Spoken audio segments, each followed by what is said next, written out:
ربكم الذي خلقكم من نفس واحدة وخلق منها زوجها وبث منهما رجالا كثيرا ونساء واتقوا الله الذي تساءلون به والأرحام إن الله كان عليكم رقيبا يا أيها الذين آمنوا اتقوا الله وقولوا قولا سديدا يصلح لكم أعمالكم ويغفر لكم ذنوبكم ومن يطع الله ورسوله فقد فاز فوزا عظيما أما بعد إخوة الكرام السلام عليكم ورحمة الله وبركاته.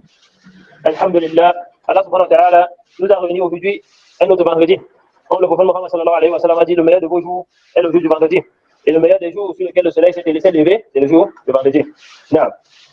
Alors, Allah subhanahu wa ta'ala nous dit dans son livre glorieux, إذا السماء انشقت وأذنت لربها وحقت وإذا الأرض مدت وألقت ما فيها وتخلت وأذنت لربها وحقت. Allah subhanahu wa ta'ala nous parle du jour de la résurrection. Et Allah subhanahu wa ta'ala nous met en garde en tant que le serviteur commence à méditer sur l'avenir de ce bas monde. Allah subhanahu wa ta'ala dit, et lorsque le ciel se déchirera, mes chers frères, le ciel, malgré sa beauté, il est destiné à disparaître.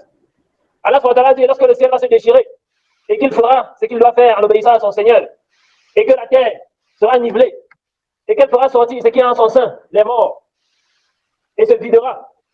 Tout ce que la terre a englouti, elle va faire ressortir. Tous ceux qui sont morts, qui nous ont précédés, tous ceux qui meurent et qui mourront, la terre va les faire sortir, eux tous. Et qu'elle fera ce qu'elle doit faire en obéissant à son Seigneur. Alors, mes chers frères, sachez que tout ce qui est sur la terre va mourir, et que les êtres humains vont être ressuscités pour le jour de la résurrection. Alors, mes chers frères, Allah subhanahu wa ta'ala interpelle l'homme en lui disant, Ya ayyuhal insanu innaka kadihun ila rabbika kadhan famulaqih. فأما من أوتي كتابه بيمينه فسوف يحاسب حسابا يسيرا فينقلب إلى أهله مسرورا. Allah subhanahu wa ta'ala nous informe que ce jour-là, l'homme, Allah l'interroge, dit, oh homme, toi qui défends avec ton Seigneur, tu le rencontreras alors. Sache que toi qui es sur le tawhid, qui ne donne pas d'associé à Allah, et qui est certain que tu vas rencontrer ton Seigneur, sache, oh serviteur d'Allah, que tu vas le rencontrer. Toi qui te forces à accomplir les bonnes œuvres, tu ne délaisses pas la prière, tu jeûnes ton mois de Ramadan, tu accomplis les efforts vers ton Seigneur, sache que tu vas le rencontrer. Allah subhanahu wa ta'ala nous dit, celui qui recevra son livre dans la main droite le jour de la résurrection, ce jour-là, chacun recevra son livre. Celui qui recevra son livre dans sa main droite, celui-là, il sera soumis à un jugement facile. Et il retournera vers sa famille étant joyeux. Il retournera vers les siens étant content. Ceux avec qui ils étaient sur le tawhid dans ce moment. Ceux avec qui ils n'ont pas donné des associés. Ils étaient accrochés à la sunna du prophète Mohammed sallallahu alayhi wa sallam. Voilà les siens. Il va retourner vers eux en étant joyeux. Car il va rencontrer ce jour-là la splendeur et la joie. Et tu dors. Et tu dors de ceux qui recevront le livre de la main droite. Allah subhanahu wa ta'ala dit wa amma man utiya kitabahu wara'a dhahri fasawfa yad'u thubura wa yasla sa'ira innahu dhanna an lan yahur fala inna rabbahu kana bihi basira. Subhanallah. Mon cher frère, même si tu meurs avant de mourir, tu demandes qu'on te couvre la main gauche, on jette parce que tu espères que tu vas te réussir avec ta main droite et qu'on va seulement te donner ton livre, on n'aura pas le choix, on va te donner que dans la main droite. Là, tu vas te réussir avec tes deux mains. Et malheur à toi, si tu fais partie de ceux qui recevront le livre par derrière, tu vas recevoir le livre dans la main gauche, derrière leur dos. Subhanallah.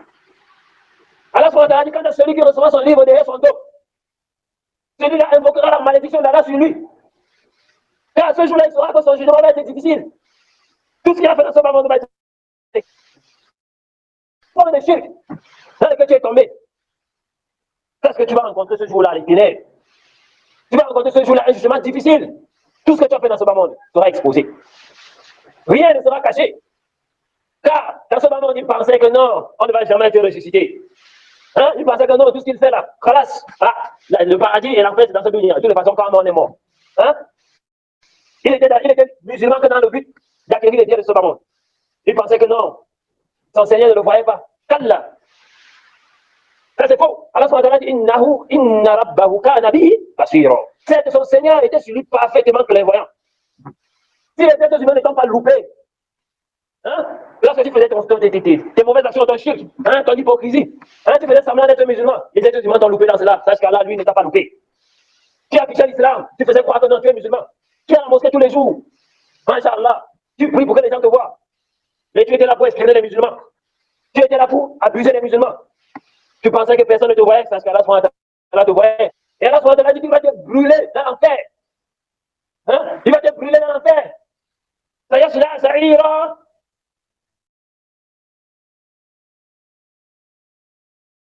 إنه كان في أهله يسرورا. Tout ce que tu fais dans ce moment est consigné. Tout ce que tu fais dans ce moment est consigné.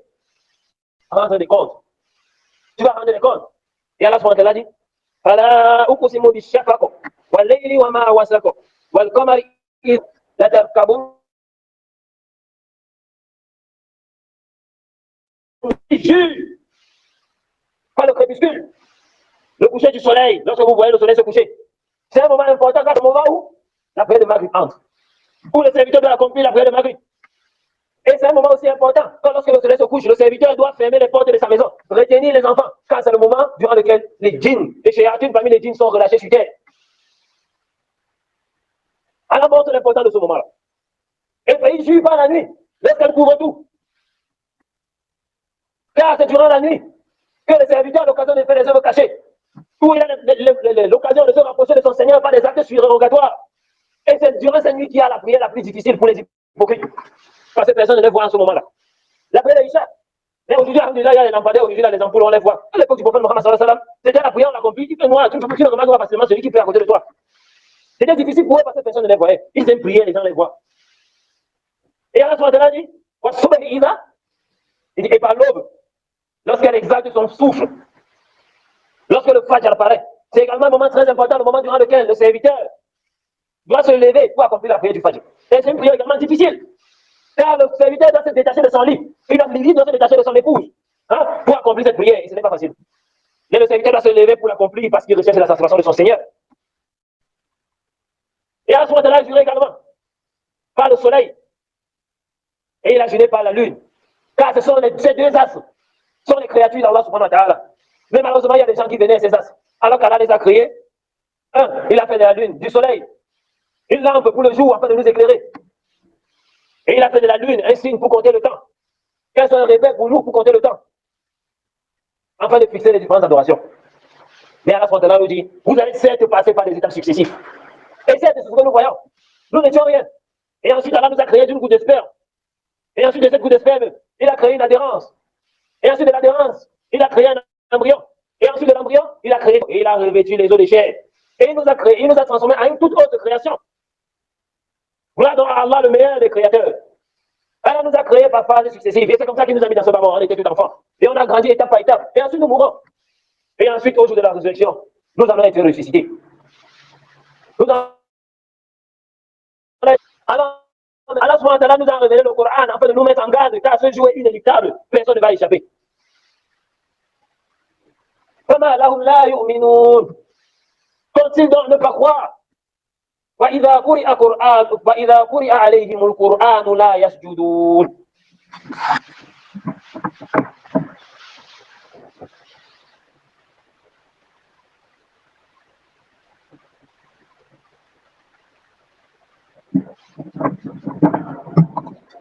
Allah subhanahu wa ta'ala dit continue à ne pas croire et à ne pas se prosterner lorsque le Coran leur est lu. Continue à ne pas croire et à ne pas se prosterner lorsqu'on lit le Coran.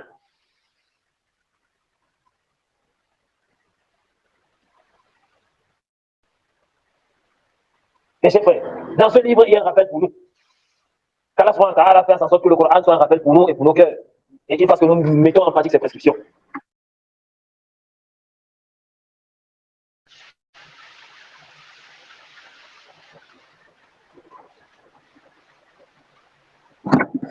Alhamdulillah, Rabbil Alamin, wa salatu wa salam ala rasulillah, amma ba'd. Alors, mes chers frères, nous avons le jour du jugement qui est proche. Ce jour-là est inéluctable. Et alors, Allah nous informe dans son livre. Après nous avoir raconté, nous avons montré l'arrivée imminente de ce jour. Et nous avons montré l'importance de notre création. Et nous avons informé que nous avons été créés et nous allons passer par des étapes successives. Nous sommes passés dans le ventre de nos mères et ensuite nous sommes venus dans ce bas monde. Après la mort, nous allons passer dans le barzakh, le monde intermédiaire entre ce bas monde et l'au-delà. Et ensuite nous allons revenir à cette vie, pour le jour du jugement. Et ensuite, nous allons entrer soit dans le paradis, soit dans l'enfer, car là nous préserve de l'enfer. Allah subhanahu wa ta'ala dit à ceux qui ont mécru à ce Coran, lorsqu'il a été récité. Allah subhanahu wa ta'ala dit à son prophète de les informer, informez-les d'un châtiment terrible. Ils seront châtiés d'un châtiment terrible. Ceux qui ne croient pas qu'ils vont être ressuscités. Ceux qui ne croient pas qu'Allah subhanahu wa ta'ala va les interroger sur tout ce qu'ils ont fait dans ce monde. Ceux qui adorent les ancêtres, ceux qui adorent les morts, ceux qui mettent les gris-gris, ceux qui ont adopté les lois qui n'ont rien à voir avec la loi d'Allah, ceux qui se sont détournés du rappel du Coran lorsqu'on leur a rappelé. Ils se sont enflés d'orgueil et ont marché sur terre, amassant richesse et trésors, en pensant qu'ils vont rester dans ce bas monde éternellement. Allah subhanahu wa ta'ala dit فَبَشِّرْهُمْ بِعَذَابٍ عَلِيمٍ إِلَّا الَّذِينَ آمَنُوا وَعَمِلُوا الصَّالِحَاتِ أَنَّ لَهُمْ أَجْرٌ غَيْرٌ مَمْنُونٍ. Allah subhanahu wa ta'ala dit annoncez-les un châtiment douloureux, excepté ceux qui croient et accomplissent les bonnes œuvres. Ceux-là auront une récompense jamais interrompue. Dans les années du délice, à couler sur des divans, dans le paradis éternel qu'Allah subhanahu wa ta'ala a réservé pour les pieux. Et c'est parce que ce bas monde est éphémère, il va disparaître. Ce bas monde est voué à la perdition. Rien dans ce bas monde n'est éternel. Au contraire, celui qui s'attache à ce bas monde, il aura détruit son au-delà. Il aura détruit l'au-delà pour lui. Alors que celui qui n'a que pour cette préoccupation, l'au-delà, Allah a inscrit la richesse dans son cœur. Et il lui contraint le dunya. Il lui rend le dunya contraint. Mais mes chers frères, tout cela ne peut s'accomplir que sur la base d'une seule chose. Que le serviteur ait connaissance de tout cela, par l'apprentissage. Il doit apprendre sa religion, connaître son Seigneur. Mais malheureusement, les musulmans se sont détournés de l'apprentissage de leur religion. Ils se sont attachés à l'apprentissage des choses qui ne leur seront jamais profitables pour l'au-delà. Nous avons orienté nos enfants vers l'apprentissage des choses inutiles. Nous disons inutiles parce que beaucoup de gens passent des années et des années sur les bancs, dans les universités et les écoles. Des années. Mais à la fin, le travail qu'il fait dans ce dunya n'a rien à voir avec ce qu'il a appris pendant des années et des années. Mais il est ignorant de sa religion. À quoi ça te sert un doctorat? Et tu ne connais même pas les 5 piliers de l'islam. À quoi ça te sert un doctorat? Alors que tu ignores complètement tout des jugements de la prière. Tu ne connais même pas dans la prière c'est quoi ces piliers, c'est quoi tes obligations, c'est quoi ces sunnas. Tu ignores tout cela. Et ça te sert à quoi de vivre si tu ne connais même pas le sens de la ilaha illallah. Mes chers frères, notre existence dans ce monde n'est que passagère. Allah subhanahu wa ta'ala nous réforme. Allah subhanahu wa ta'ala met nos actions et pardonne nos péchés. اللهم إني أسألك الهدى والتقى والعفاف والغنى اللهم إني أسألك علما نافعا ورزقا طيبا وعملا متقبلا اللهم صل على محمد وعلى آل محمد كما صليت على إبراهيم وعلى آل إبراهيم إنك حميد مجيد اللهم بارك على محمد وعلى آل محمد كما باركت على إبراهيم وعلى آل إبراهيم إنك حميد مجيد سبحان ربك رب العزة عما يصفون وسلام على المرسلين الحمد لله رب العالمين قوموا إلى صلاتكم رحمهم الله.